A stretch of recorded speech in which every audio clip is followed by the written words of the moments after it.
Bună! Eu sunt Adelina, iar acesta este al doilea videoclip al meu. După cum vedeți, sunt cu verișoara mea. Zici tu bună. Așa.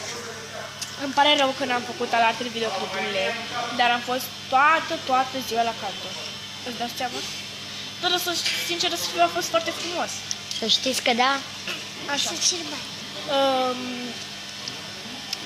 O să începem Q&A de la Alex, de la Adrian Olteanu. Câți ani ai? Eu am 10 ani, iar pe 25 ianuarie o să fac 11. De unde ești? Eu sunt din Pitești. Cum îi cheamă pe prietenii tăi?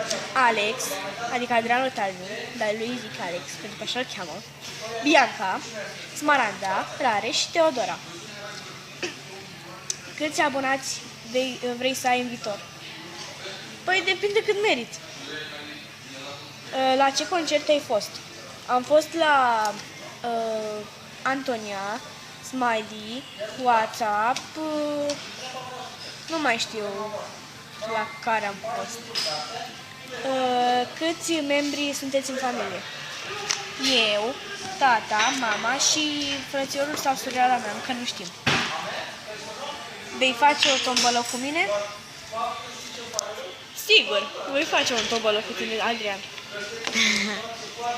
Sper că v-a plăcut acest videoclip și voi reveni cu alte videoclipuri.